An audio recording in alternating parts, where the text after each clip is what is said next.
থেকে আমার পক্ষ থেকে সালাম ও শুভেচ্ছা। আমি বলতে চাই, ওই হাসিনা পালিয়ে গেছে, কিন্তু হাসিনার দোসররা পালায় নাই।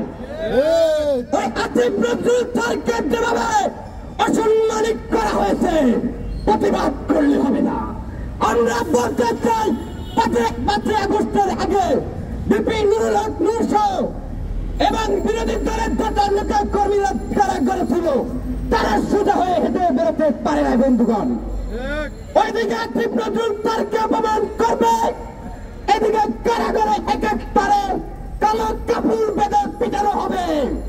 ওই হাসিনা ভারতে বসে ষড়যন্ত্র করবে, এই ষড়যন্ত্র বাংলার বুকে চলবে না।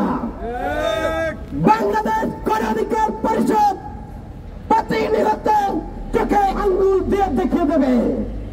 এক আসিফ নজরুল বাইরে অপমান হলে লাখো আসিফ নজরুল বাংলার বুকে অপমান হয়। আমি বলতে চাই, এই আওয়ামী লীগের দোসররা দেশের বাইরে বসে ষড়যন্ত্র চালালে বাংলাদেশে এই আওয়ামী লীগের একটা কুত্তালিক ধরে আনতে হবে, তরুণী অভিযান চালাতে হবে। তাদের মাথা গুজানোর ঠাঁই দেওয়া যাবে না।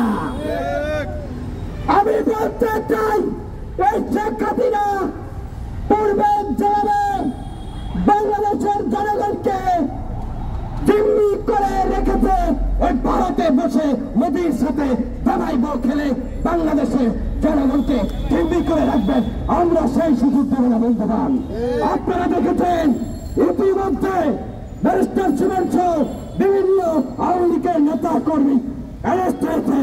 আমরা বলতে চাই, প্রত্যেককে এই কালো কাপড় বেঁধে 1 ঘন্টা করে পিটানোর সুযোগ দিলে বাইরের মুখ থেকে আরো ষড়যন্ত্র বেরিয়ে আসবে।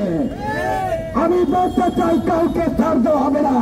আসিফ নজরুল স্যারকে যারা অপমান করবে, ডক্টর ইউনূস সহ যারা এদেরকে অপমান করবে, তাদের পিঠের চাল থাকবে না।